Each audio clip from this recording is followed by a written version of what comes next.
While shuffling along the pavement, he may have looked out of it, but he was nobody's fool. In most instances, he cast his eyes downward, as if allergic to cameras. He purposely kept a 5 o'clock shadow, which complemented the simplicity of his clothing, a wardrobe that included pajamas and his habitual bathrobe. Chin Gigante's face was a dead giveaway to his days as a boxer, a career he gave up to box legal opponents. While mastering the art of acting, he was the star of just one role, the role of his life. And as the saying goes, if you play a role long enough, the first person you'll convince is yourself. New Yorkers, for the most part, are moving far too quickly to be nosy. But for those who ventured to the west side of Manhattan and by chance caught a glimpse of Chin, they would never equate him to a mafia boss. And that was exactly his intention, a goal not so much to fool the public, but rather his enemies at the FBI. He was fully aware that they knew who he was, understandable, but his aim was to place doubt in their prying minds. He was no stranger to FBI surveillance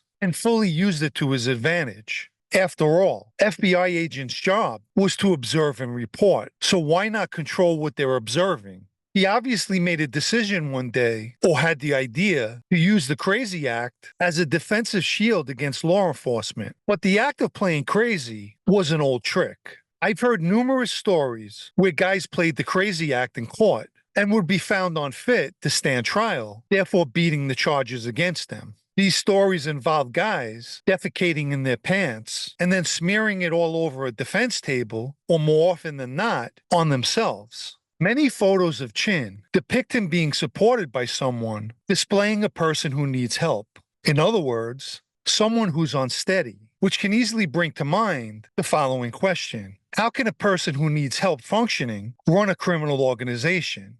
At the same time, the agents surveilling Fat Tony were reporting him meeting with guys, holding court, all things one would expect a boss to do. If you think about it, Chin, without a doubt, could have reined Fat Tony in, told him to be less visible. He didn't, because it was beneficial to him. Fat Tony was even recorded speaking in his club about the commission of all things. Meanwhile, Chin spoke in whispers, with the TV and radio blaring in the background. He also used a pen and paper so he could communicate with his visitors, papers you could believe were properly destroyed.